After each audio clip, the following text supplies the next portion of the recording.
Why should the average Tanzanian care about sustainability? Does somebody who lives along Msimbazi River understand why they need to change the way in which they farm along that area? I think 10 years ago, when you're talking about sustainability, the number one question one would ask is like, how sustainable is your business? Yes, sustainability is about people, it's about planet, but how does that translate into a better business model? Sustainability can sometimes seem abstract. Every time you think you've just cornered one space, you now fully understand SDGs, and then there's a new buzzword, right? It can feel overwhelming for anyone who is not in that space. We're just understanding climate mitigation, climate action, and now there's nature-based solutions. It can sometimes feel like a minefield. Yes, maybe we need to drop the sustainability word, because a lot of times you go into these offices, you say sustainability, and everyone say, not our problem, not now, we still have a few years to go. How urgent is this conversation? This is real and it has major impact. We've seen it in the last 2 years. We've had natural disasters. What happened in Hanang was because of cutting down of trees and land degradation, but also Rufiji, where 80,000 households were displaced. Assuming that each household has 3 to 5 people, that's how many people that have been displaced. You can't just be looking at what you need to stop. You also need to look at what you need to do. This is work that needs to be done by everyone.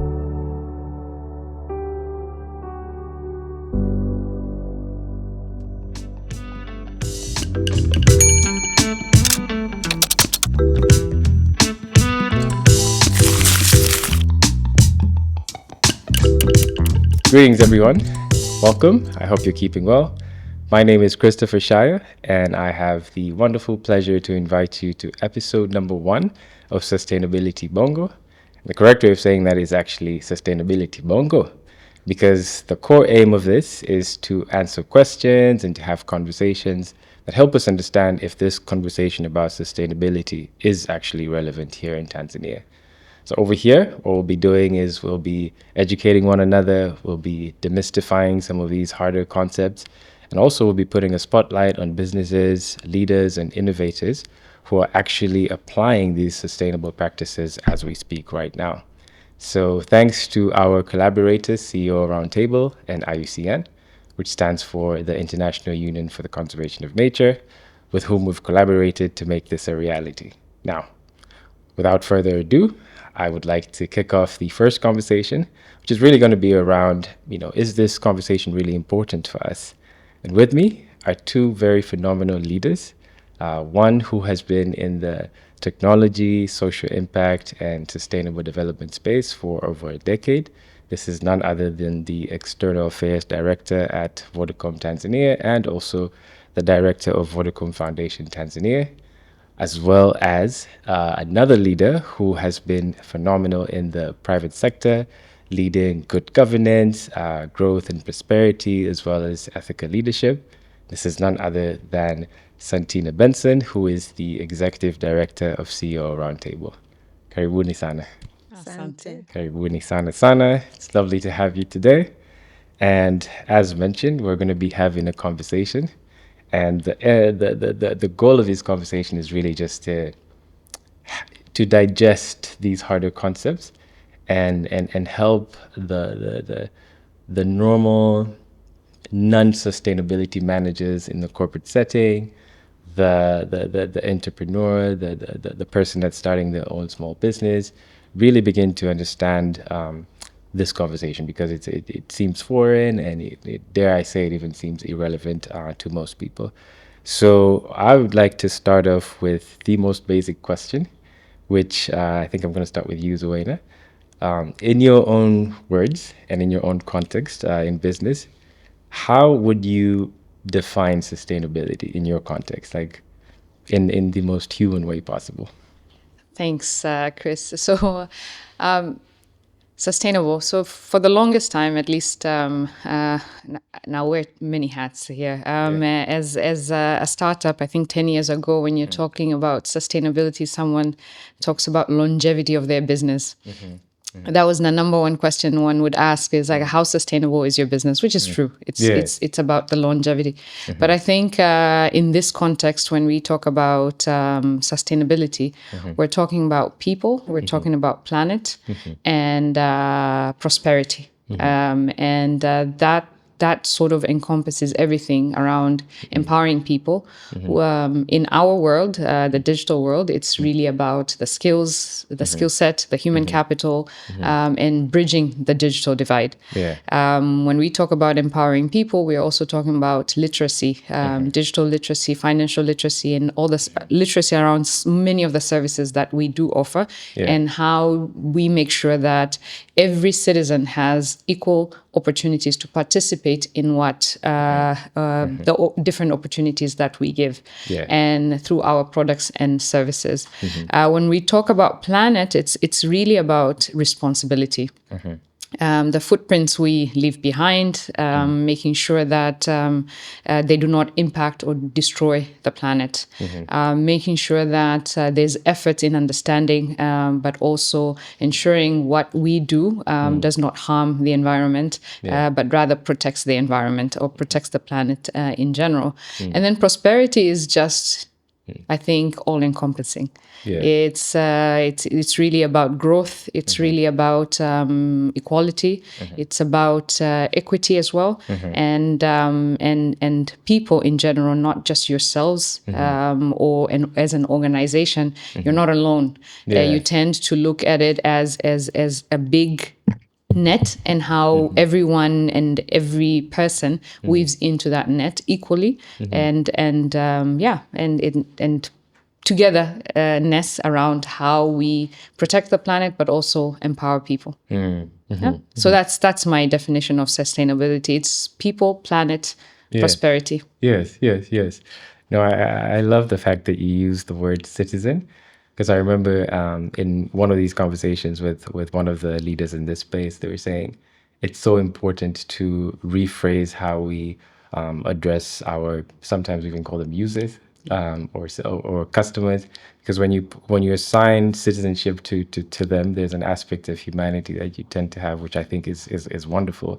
And I like what you said earlier as well about how sustainable is your business, because I think that ties into the last P that you said, which is prosperity.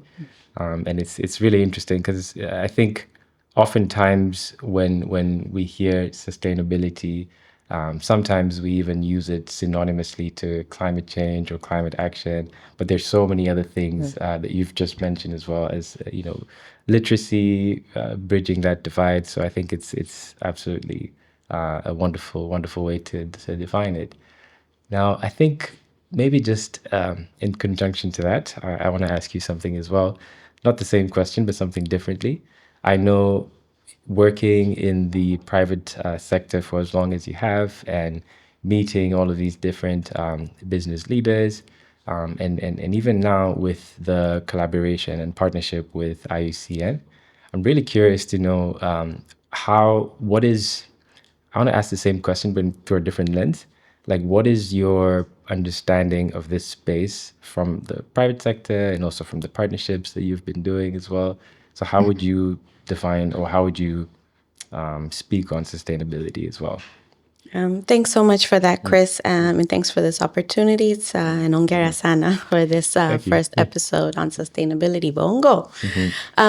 So, Chris, I think your question also lends to the history of how we got here, in terms of even having a pillar within our own prosperity pillar, which Zuena really unpacked really well, that speaks specifically to business and sustainability. It came from a space where it was very personal within the CEOs, where we're saying, okay, we are so focused on profit, but if we really think about how our businesses are interacting within the environment in which we work, within the communities that we live in, can we say that we're working in a sustainable way? So this was almost a question that was asked amongst the CEOs and not necessarily having a ready answer. At the time was very much focused on climate. So this is maybe going back about 8 years, whereby we were seeing a degradation of our rivers across the country. And that's what I mean when we're saying we're looking at it from a personal space, because if you equate it to business, there wasn't necessarily a direct correlation. And in those conversations, International Union for Conservation of Nature said, well, actually, we have the expertise to help guide businesses to really support some of these climate action initiatives that we're doing. And they coined a really wonderful phrase called business and biodiversity, did a number of wonderful presentations talking about why you must just adopt business and biodiversity, which, if I'm 100% honest, and I've shared this with IUCN, landed completely flat. You could see in the room eyes becoming glazed because it just wasn't resonating. You know, you're talking to a CEO who possibly has a call with his or her shareholders that day to explain about profitability. So our challenge as CEO Roundtable was, how do we bring this conversation that's so critical in a way that makes sense for the business community? And that's been our journey. So to your question, Chris, about sustainability, it started for us maybe from a space of the environment, purely looking at the environment. But what we quickly realized is that every business has different key areas of focus. And sustainability is so much broader than climate. And when we looked at it from that perspective, that's when we started seeing change and adoption of a business and sustainability idea. Because sustainability, as Zoena has really unpacked really well, it could mean many, many different things, especially when you're looking through those lenses. So over the years, it's shifted, and now it's business and sustainability. And it's really working with the businesses who are passionate about driving sustainable performance, which is also linked to financial performance. And creating a space where people can learn from each other, so a lot of knowledge sharing, so that we can now start to see the adoption of these sustainability principles. But broadly speaking, from my personal view, if I think sustainability, for me, it's about the legacy and impact that you want to leave behind, because it's not necessarily up to just private sector to drive sustainability. I think it's the responsibility of every single citizen on this planet to really drive sustainability. And I think the only way we can do that is aligning what sustainability means for you as an individual, right? So if you're looking at the community level, if you don't have access to water, what will sustainability mean for you in order to preserve or conserve that water resource? Yes. Yeah. Okay. No, that makes a lot of sense. I think what I do strongly agree with as well is the aspect of knowledge sharing, because without the information, people might not necessarily know what actions to take. And I think I just want to segue from exactly what you said right now. I understand you just completed the second cohort of the MSTP, I believe, which is the Manager Sustainability Training Program. How has the reception been like from the private sector? Like, now that you've moved from a place where this conversation was a complete new thing that maybe had some level of resistance, but going into your hopefully third cohort, what are some of the learnings that you had from that? Thank you, Chris. And I think that's actually a great question linked to where some of your focus is for Sustainability Bongo, because the managers. And what we're seeing is not necessarily, my view is not necessarily that there was resistance to the idea of sustainability, but maybe not prioritization, right? Because when you're having many, many things to report on and to implement, sustainability can sometimes seem abstract. So it was getting that understanding of what sustainability means for also you as an organization. Yeah. What we're seeing is that there's definitely improved awareness, right? So if I'm looking at the last 5 years, 5 years ago, you maybe couldn't convince the room that we should all be looking at climate. We should all be looking at sustainability initiatives within our community and shifting maybe operational models to support sustainability initiatives. Now everyone is tuned into that idea. And again, it's been an organic journey. I think 5 years ago, there were already some international large corporates who already really understood it well. There were initiatives being driven from a global perspective, but maybe didn't resonate locally because they weren't fit for purpose in the local context. So that journey has been organic, and that's what we needed, I think, because the private sector is so diverse in Tanzania. You know, you do get your large corporates, you get your local large corporates as well, and then you also have your SMEs, which is the bulk of the private sector. So if a company, for example, if you have a CEO who's the entrepreneur, but also wearing the CEO hat and the HR hat and the marketing hat, and you're starting to tell him or her about sustainability, they're like, okay, we're going to park that. Whereas now I think there's a general understanding across the board. Now, in terms of the managers, it required buy-in from the CEO level, right? Because, and the CEO also requires buy-in from the board. Right. So whilst it's really important for the managers to understand the idea of sustainability and what it means for their organization, but it has to be driven from executive level and filtered down, and then it then becomes a natural sort of throughway. And Zorna can speak more to this, to the practicalities on ground, right? But every CEO is now realizing the importance of whether you're sitting in a department that has somehow of a sustainability KPI. Everyone needs to know what sustainability means for them in their department.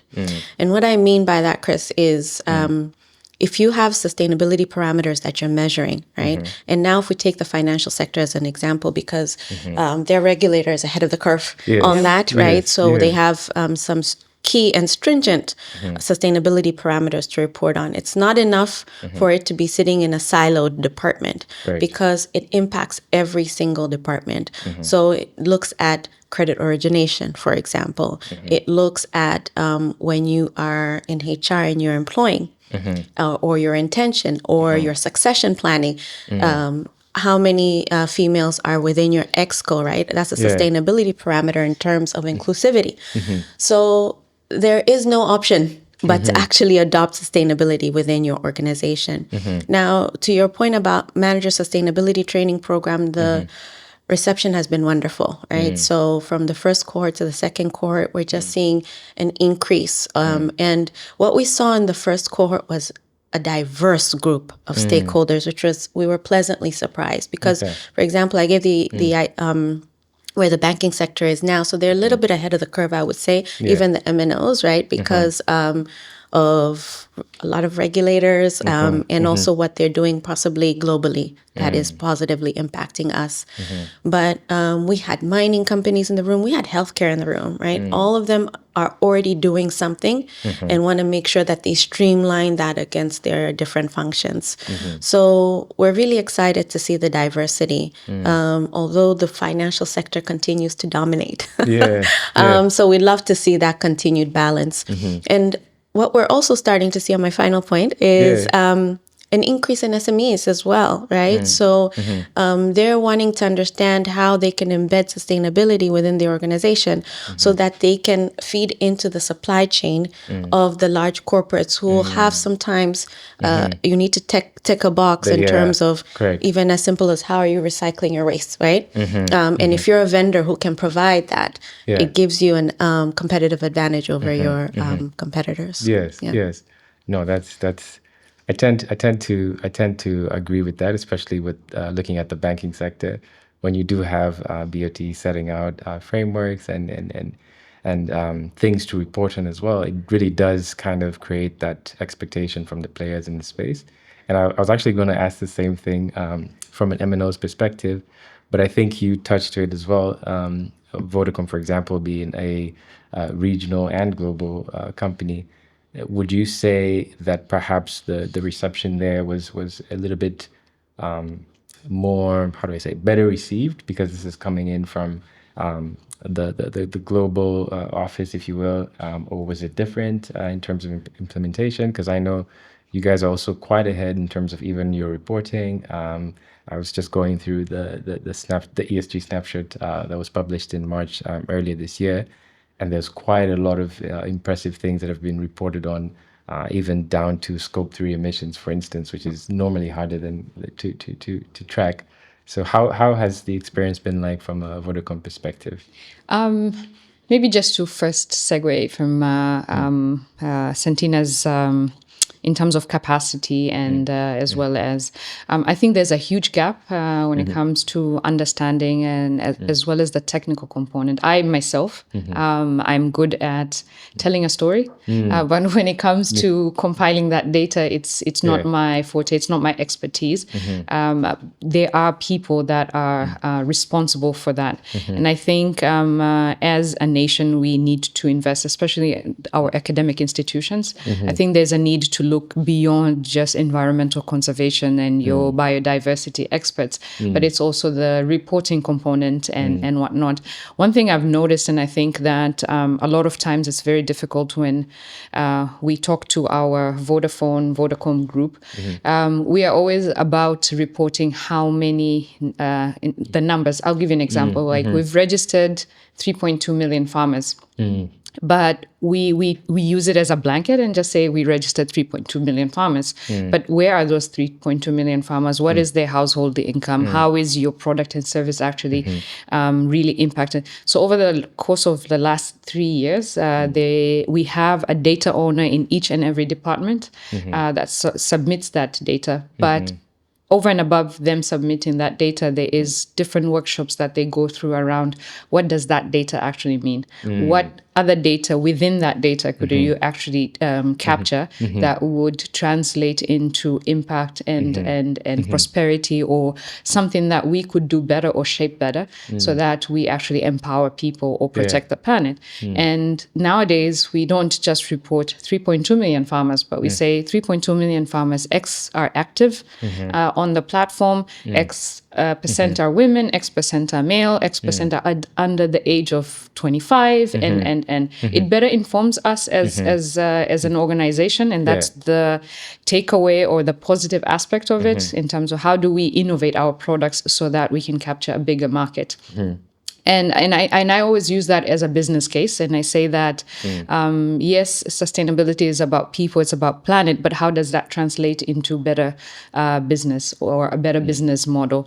So that's just one example in many, but this comes back to the capacity question. And I think I for one was very excited for the MSTP program, and I think Santino, we will definitely engage on how we can participate in that. But it's also I really think the academic institutions in Tanzania need to invest and look at everything around ESG.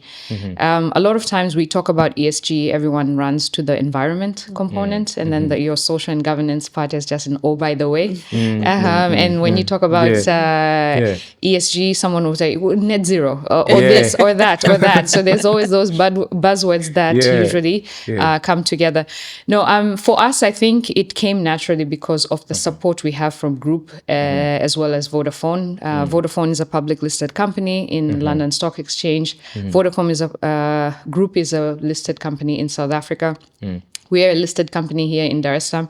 So the reporting aspect and embedding purpose as well in our overall strategy.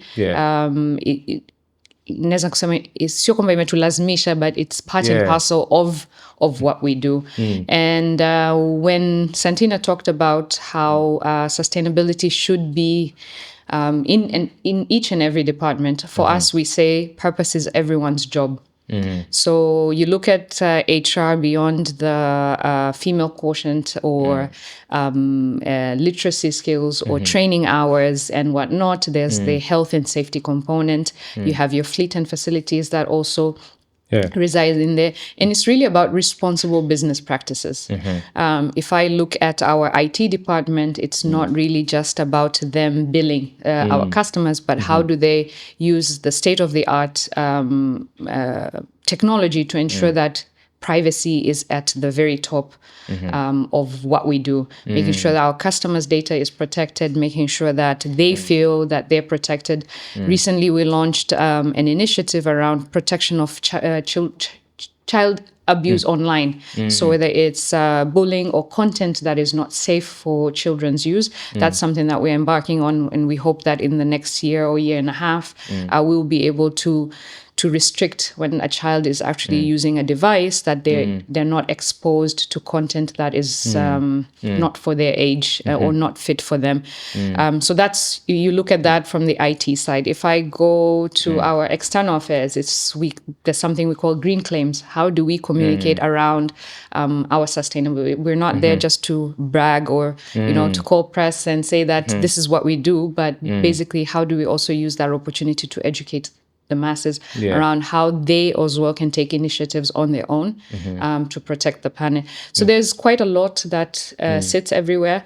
One thing I'm particularly proud of is our customer care operations. And I think we have, when we say inclusivity, we look at it end to end. We have within the call center, the customer operations and customer care operations center, all our shops are equipped with anyone with physical disability can actually get to our huduma or service desk. There's always a sign language person in those offices, but also if you are hearing impaired, there is a video call that you can actually call customer care, and you're not necessarily just channeled into the everyone else's 100 customer care line. So there are quite a lot of initiatives that we look, and it really looks at looking everyone, despite of where they're from, what their gender is, what their ability is, and so forth. And I think that in itself speaks to the fact that purpose is everyone's job and not just foundation or not just external affairs, but it is everyone end to end to ensure the prosperity of the business, but also prosperity of the people. That's impressive. I was going to say, I really resonated with a lot of the things that you said. But I think one thing that reminded me of something that I was listening to recently is there is a tendency to focus on what he called activity metrics and efficiency metrics, but not so much the kind of metrics that give you actionable insights. So I think what you're saying is actually quite it's quite comforting to hear as well from your perspective that you do recognize the points and places where you're reporting on activities and you're making efforts to actually get to a place where okay, so what kind of actions need to come from this. And I especially was also going to talk about the sign language customer support, because I saw it in the report. And I was like, this is really impressive, which I think for me, now this segues into another question, which I want to address to you, Santina. From your perspective, especially in strategic communications and all of that, I almost feel like there's a lot of good things that are happening that for some reason are not making it to people's, to audiences, right? I had to go through the report to hear what you just said. But, these are stories that I feel like, and part of these podcasts is also to itemize and see areas where we can improve from a communication perspective, because I believe when we communicate better, people get the information, people get the insights, and they know how to, implement it. So I'm curious from your perspective, and within the working with stakeholders in the private sector, what would you say is the role of strategic communications to sort of seed this agenda into the business players and all the other people within that ecosystem as well? Chris, it's a great question. And if I'm 100% honest, I feel that we're on the journey, but we're nowhere close to where we need to be. We really need to be working in complete partnership, right? So we have private sector, we have academia, we have the development partners, we have government, but we also have media, very critical for strategic communications.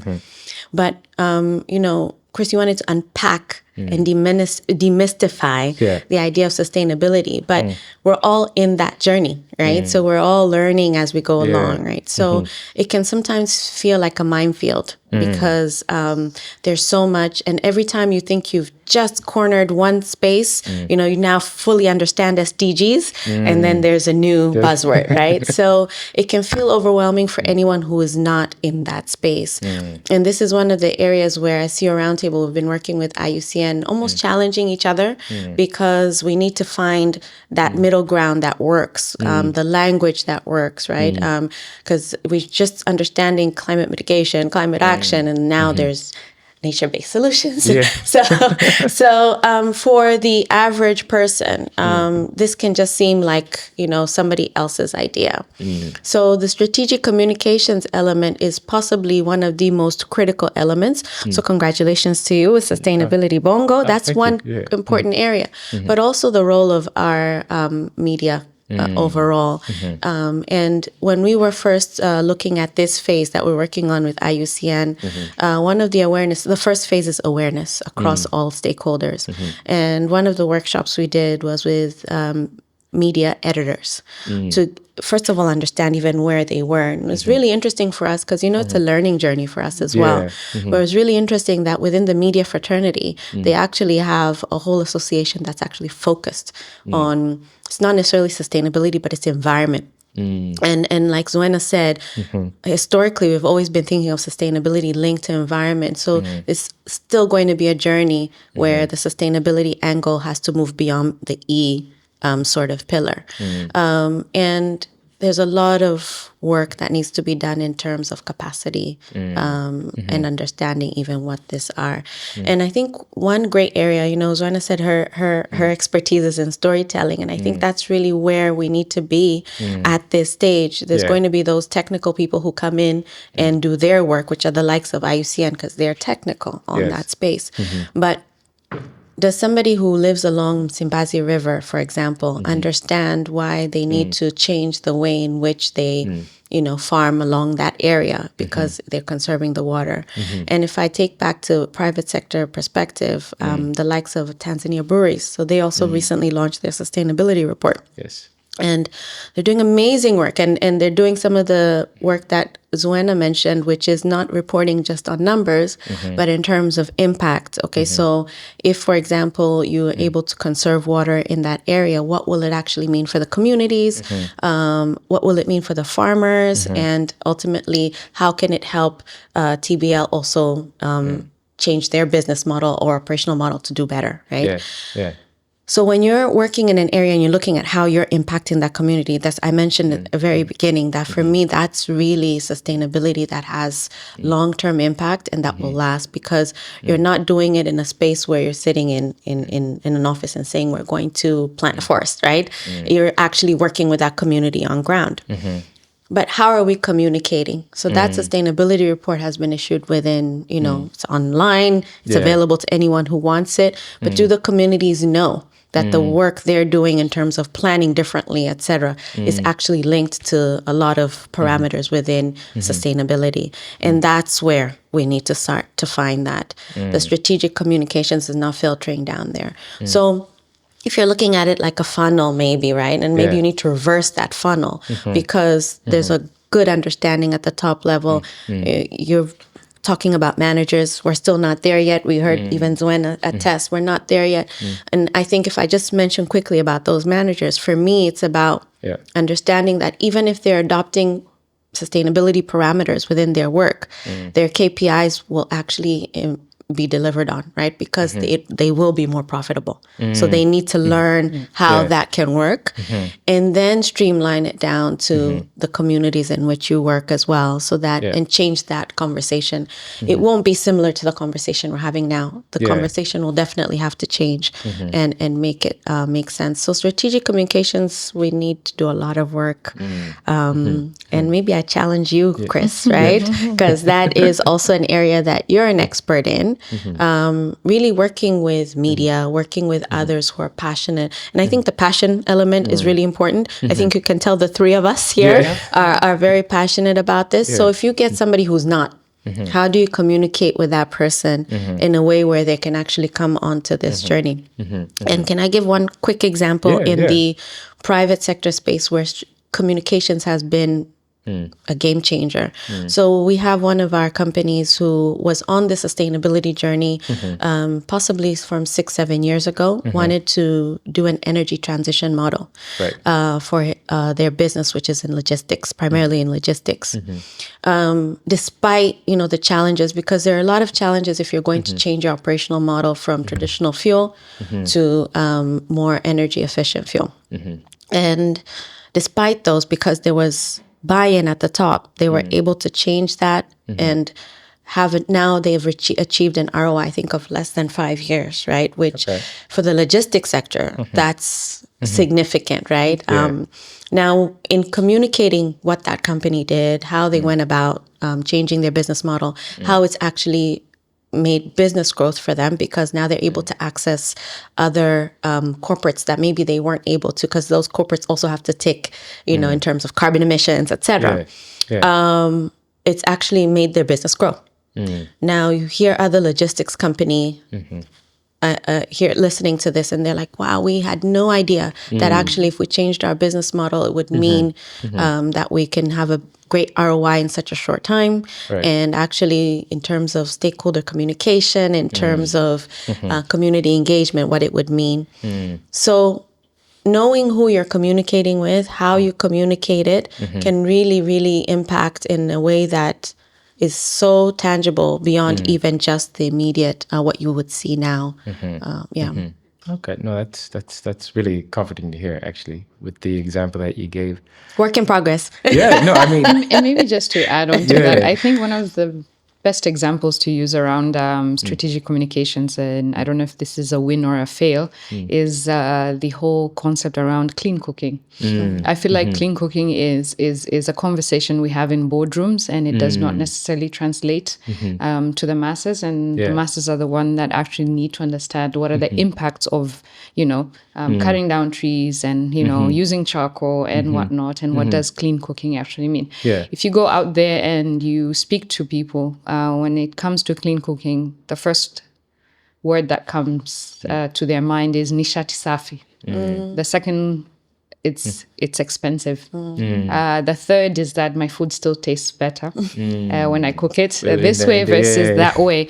And then those words now, they are misconstrued and brought back into the boardrooms, and the people say, okay, we need to tackle this and tell stories around these 3 key areas. But those 3 key areas will not change their behaviors. Like if we communicate, if we just focus on communicating, what will change their behaviors is behavioral insights that need to happen, and on the ground engagements, community engagements, but also trying to make them understand that when they cut down trees, they can still make their charcoal if that's what they want. But if there's no tree there, what actually happens?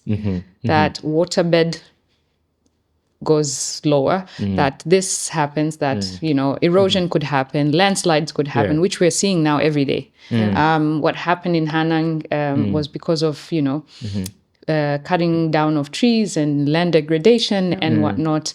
And so I think as much as it is grim, it is dark, that side of the story, but perhaps that's the story that we need to tell. And that's how we need to engage the communities versus just us talking about the benefit of clean cooking or, for lack of better word, nishati safi, and whatnot. So I think if we also try to go outside the boardroom, and the only way we can go outside the boardrooms for us is perhaps the media agencies, your media companies, your media houses come together, and maybe that's where the conversations need to start so that they can communicate to others. We have a lot of regional radios, but I don't think the regional radios are being used at full capacity. So there's quite a lot of work that needs to be done, and like Santina says, it's a challenge on yourselves, but also to the many media houses that are out there. It's really not about reporting that clean cooking is the way to go. It's also about what is the impact, the negative impact if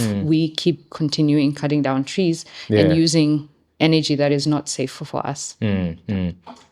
I really like what you just said as well. And I agree with what you're saying, because I think using that same example, the other thing that I have picked up, which from sentiments, just from conversations with people, is it's also very politicized. and maybe it has to do with the national strategy that the president launched, I believe, it was May last year. So it does create that filter of maybe any, siyasa too and things like that. Whereas what you're saying is similarly to, I like to think that, even say, for example, when you're working on products, you can use the human-centered design in a sense of you're always talking to the person that you're building that product for.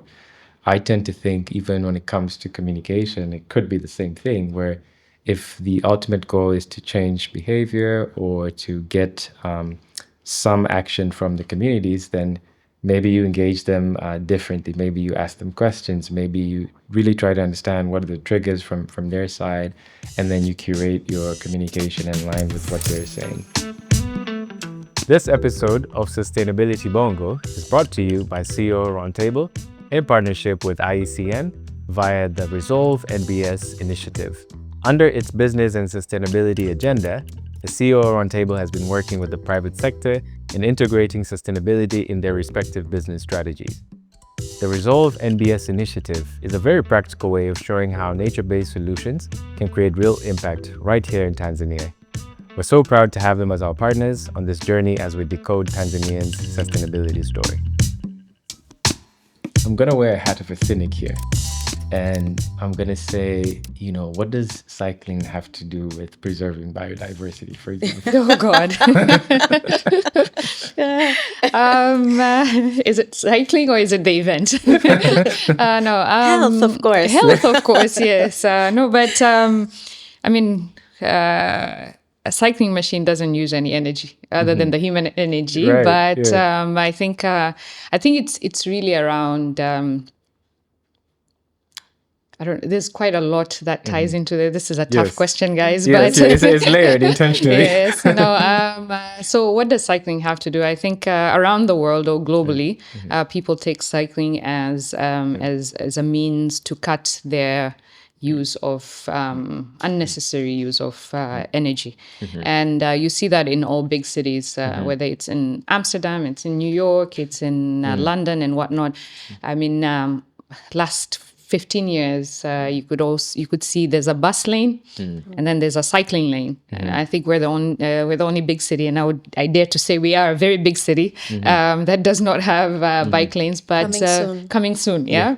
So cycling I think it carries that connotation, but it's also the intention that I, as an individual, what can I do to reduce emissions and whatnot. So it's more of an individual effort.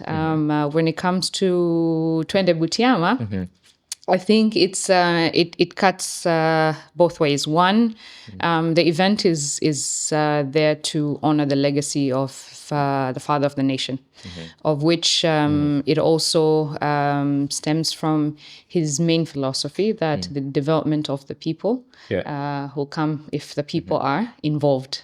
And that's how you see more than 200 cyclists give their time of 10 to 14 days to cycle across Tanzania, but also engage various communities along the way. But there's also this one philosophy of his that really ties or really matches what we as Vodacom believe in. And he says that the three key madui kwa kizungu nini? Enemies of progress is bad health or no access to healthcare.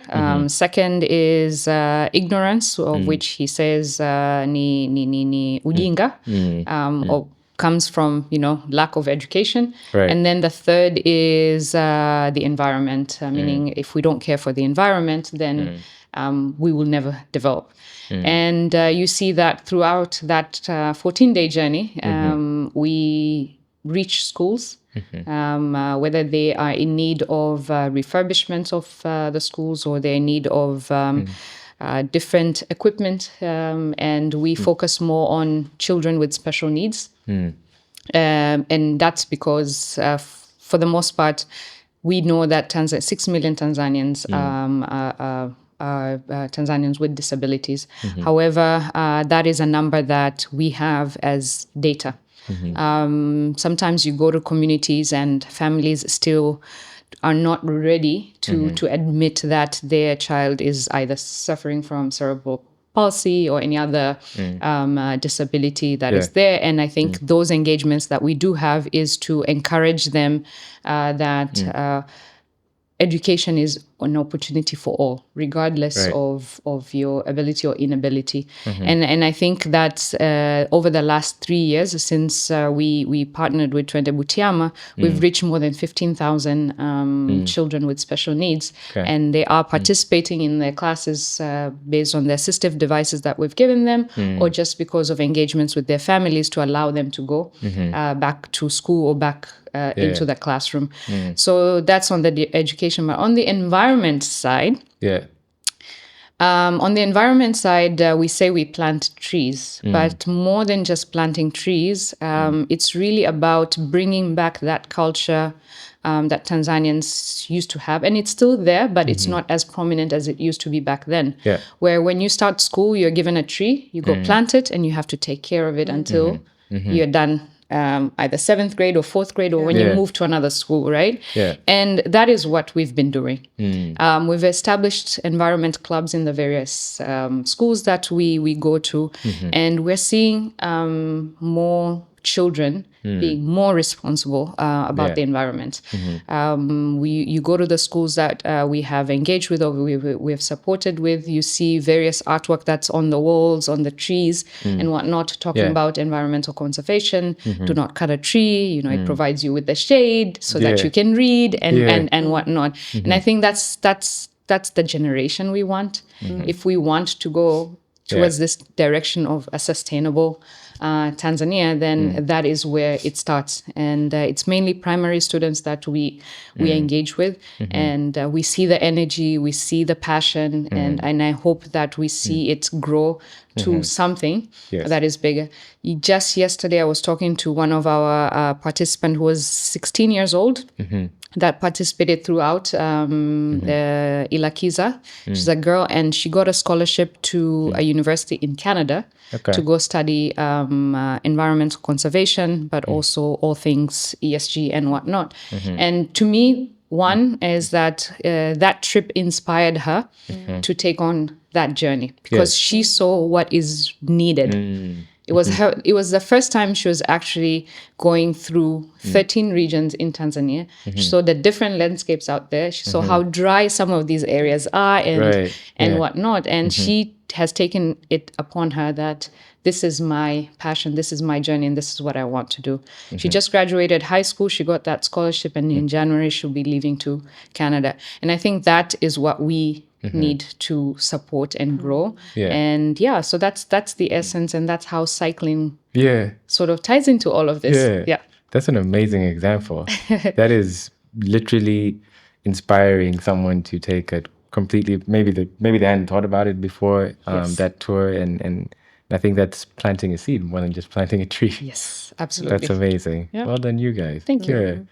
Since we're speaking about the climate change, I want to go back to more of the technical side in relation to nature-based solutions. I read somewhere, it was I think it was an IUCN publication, and they were saying that 37% of the climate mitigation that is required to meet the 2030 targets can be actually addressed by nature-based solutions. And I remember reading that statement twice and thinking to myself, I have no idea what this means. What is that? What do nature-based solutions actually mean? If you could elaborate a little. Okay, so maybe for laymen's, right? Because that's our audience. But we've been really focused on climate mitigation, right? So recently, the IUCN just did their World Congress, and they're still talking about what actually does nature-based solutions mean. And it's really looking at adaptation as well, right? So it's looking at, you can't just be looking at what you need to stop. You also need to look at what you need to do to conserve the climate, to preserve the environment. So it's a lot of what may already be happening and maybe didn't already have a name attached to it. So I used the TBL example earlier. They're actually in nature-based solutions, which is adaptation and looking at models that can help community do things differently, right? So it's not about stop cutting down trees. It's about how do we plant trees in the areas that they're needed so that we can actually undo some of the damage we've already done in layman's terms, right? So it's actually, if you think about it, the journey was already there. And I think what a learning is that whilst NBS, nature-based solutions, coined NBS, has to continue, but we also, in our context as emerging economies, also still need to continue with climate action initiatives that can sort of partner as we sort of meet that space. You won't find many who can do nature-based solutions at this point because you're still working on getting them to convince them about that climate change is real, right? And we have to be honest in these conversations. If we're not honest, then we're not being true to ourselves, right? So even in our conversations with IUCN, we've been sharing that in the local context, those narratives need to look differently. We can use the terms NBS at a broad level, but we need to break it down in terms of what does it mean for those communities. Zoena gave an excellent example of clean cooking. And what we can do as private sector, I have to always bring it back to private sector, right? Is maybe changing and incentivizing models, right, that can actually help communities understand better. Changing mindset is a long-term game. And if you're putting incentives there, it can help change that. So if we're looking specifically at the clean cooking, I remember this conversation going back to when forestry, we're looking at how can we stop this deforestation that we're seeing in Tanzania. You couldn't convince a Tanzanian who's actually dependent on that wood to live, right? If we're really breaking it down to say, don't do it because actually it might hurt you next year where you might get floods or there might not be rain, right? But you need to put an economic value on that tree and say, actually, that tree is not free, right? And that communication and conversation, that strategic communication around why you shouldn't be cutting down that tree might not be environmental at that point, rather than saying, actually, don't only not cut down that tree, but maybe if you plant 5 trees, because we as a corporate have to plant 1,000 trees this year. For your community, for everyone who plants 5 trees and make sure that they grow for the next year, right? This is the incentive that you'll get that will enable you to buy the gas that you can then now cook with, right? So creating that sort of connectivity. That is the missing link and the lack of partnership maybe, right? Because there's so much good that's happening, but still happening in a silo. Because maybe the role of CSO to educate the communities, how are we working with CSOs to really filter that on ground? How are we working with people like, is it called, what is that? The Kili Project? The Kili Project, right? Where they do that. Right? They actually incentivize communities, fiscal incentives to plant trees. How do we broaden that scope and bring it to the areas where it's actually needed as well from a community-based level? So right now there is a lot of working in silos, and even with IUCN, in terms of the nature-based solutions, we need to bring it to a space where it makes sense for everyone. We may not be talking SDGs, right? Because I know I had to stop talking about SDGs in a private sector setting because everyone would stop listening to me as soon as I started mentioning SDGs. Doesn't mean you don't talk about the initiatives that are happening under SDGs. And then from a reporting perspective, as when I mentioned earlier, you can always report on those SDGs. You can always report on nature-based solutions. It's the activities on ground that actually matter, right? And so everyone should focus on their expertise, but come together to really disseminate that communication and make sure we can have. Sorry, Chris, I get too passionate. No, this is good. This is exactly what we're looking for. This is gold, actually. I want to ask something else now on top of that, and I want to be cognizant of time as well. But I think my desire for this episode is to at least begin to scratch the surface on just how urgent this thing is for us here in Tanzania. Are you in any way able to articulate, is this actually urgent for Tanzanians? I mean, yes, we have to do it, but for us, how much does it affect us? Or because you hear chatter like, okay, yeah, cool, but we've always had heat around here. It's not like anything has changed for us per se. I'm wearing the hat of a cynic here, but how urgent is this conversation, would you say? I'm going to direct this to Zoena. I think it's very urgent. We've seen it in the last 2 years. We've had natural disasters. You see the threats of the cyclones that are approaching us. I don't remember the last time we've heard that. But also Rufiji, I think it was last year, April, where 80,000 households were displaced. Assuming that each household has 3 to 5 people, that's how many people that have been displaced. We need to be cognizant of the fact that this is real and it has major impact, not just to the people residing in the different areas, but to everyone, including the private sector. For us, when we look at climate impact that would happen, we look at the infrastructure. If that is impacted, then our communication is down. When communication is down, people cannot. What's the response that needs to be taken, or the first response that needs to be taken if communication is not available? Right. When the landslides in Hanang went down, it went down with cables, it went down with towers from the different operators. People are left in the dark for more than 24 hours before actually people going out there to rescue. We're talking about lives that are impacted. So it's urgent that we think about it, and not just from an environmental lens, but also from a social and governance lens. From a social space, that the more skills that are imparted on people, the better community we have, the more responsible community we have. You look at Santina earlier talked about SMEs and how the ESG policies and what is required is becoming very urgent. If we want a thriving economy, we also need to be considering or considerate of that as well. So I think it's a conversation that needs to be had in every room, regardless of whether you are a large corporate, a listed corporate, or just an SME. And I say it also from the startup side of things. Nowadays, you build your data room. If you don't have an ESG policy, if you don't have the different requirements that relate to investors that are that want and a startup that focuses on impact or has an impact. There's impact investment that is now surpassing your normal private equity and debt equity investments.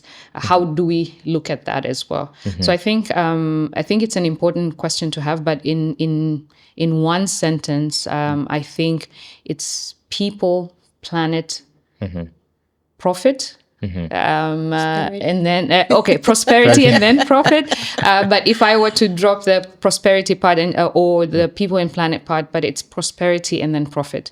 And I think once you start thinking in that order, everything sort of gels in properly. I'm a firm believer in the fact that when you put people and planet first, your business will thrive. Very well said. Thank you. Very, very well said. Yeah. Now, before we close, because I think we're almost out of time, I want to ask you one question, and I'm going to require an answer from each one of you. We'll start with you, Santina. What is one sustainability myth that you would like the listener to let go of? Okay. So from what I understand, Chris, your average listener to be the average Tanzanian going to work at 6 o'clock in the morning, right? It's not 9 o'clock. Yes. Okay, so I think the myth would be that sustainability is somebody else's problem, right? I wanted to pick up on this issue. I'll just close on that in terms of environment, right? It's seen as if it's not our problem. And Zoena said it's urgent. I agree with her 100%. But do we remember, or do we equate some of these challenges that we're having to actual climate action related issues, right? And or climate risk. And this is where this we need to come to the table and all align that we're in this together. And I think sometimes the narrative is, I think we're only responsible for 3% of the carbon emissions globally. And so why should we care? But we're the ones who are the hardest hit here in Africa, right? From all that's happening in climate. So I think the myth for me would be everyone can do something, and it's about understanding how you can contribute to sustainability in a way that actually can positively impact you. Remembering that the majority of Tanzanians have different challenges, right? So if we're not looking at it maybe from a corporate lens, or if we're not looking at it from a scientific expertise lens, and we're saying, how will the average Tanzanian, why should the average Tanzanian care about sustainability? It's when we break it down for that individual to say, actually, if you don't throw out your plastic bottles and just recycle them, right? Because sometimes it's as basic as some of those small initiatives, and it's all those small initiatives coming together. So let's demystify that sustainability, first of all, is just a buzzword, and that it's somebody else's problem, but that each of us can do something in that space that can positively contribute to whether it's mitigation, adaptation, and whether you want to call it ESG, SDG, or nature-based solutions. Yes. Yeah. That is amazing. I think I'm going to take that because it aligns very well with what you were saying earlier about purpose being everyone's job. So sustainability is also everyone's job because we do share the planet together. Okay. No, that's good. What about you? What myth do you think Tanzanians should let go of about sustainability? I think I will go with everything Santina has said. What she said. Yes, what she said. Maybe just add one more thing to it. I think when we think of sustainability, can we drop the color green? Yeah. Right. Yeah, I think we'll start there. If we're putting it very simple, very basic, when we think of sustainability, like that green color, just drop it. And maybe things will start changing as we go. Can I ask a question? Yes. What could we maybe drop the word sustainability? I right? agree. Are we? Yeah. Actually, I totally agree. It has historic connotations that are very difficult to let go of. So in the same challenges one is facing, we face the same challenge when we use that word specifically, sustainability. We're like, there they go again, right? Yeah. But when you break it down in terms of what it means for people, what it means for profit, you as a business, it makes a complete different change. But you need to get to that conversation. So maybe that word sustainability. So sustainability bongo. I hear you. No, that's actually, you know what? I do agree with you because even when you said before, when you would say SDGs, already people would shut down in their mind. So I do understand what you're saying because ultimately it's about long-term welfare. So I think of the people, planet, and profit and prosperity and everything. So I do think there is an opportunity there to maybe reframe some of these conversations so we can have better impact.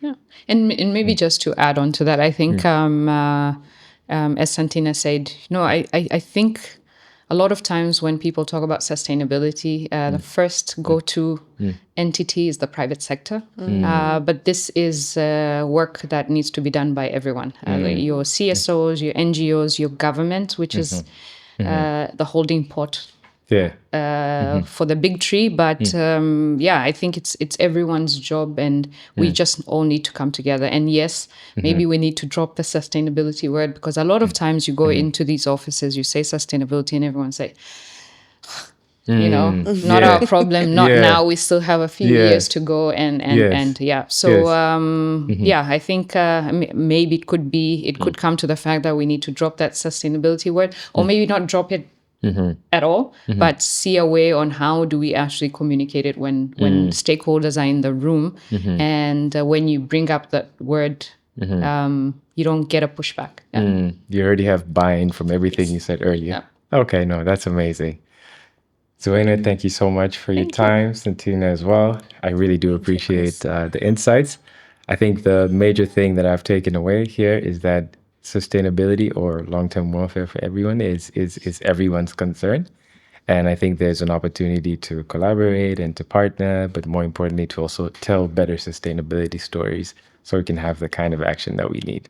Thank you very much for your time. And I think we'll definitely continue this conversation elsewhere. Yeah. Thank you, Chris. Thank you, Chris. All right. Thanks to our lead partners, CEO Roundtable, and IUCN under the Resolve NBS initiative. Together, we've collaborated and brought you the Sustainability Bongo podcast, where we have conversations that help us decode the Tanzanian sustainability story.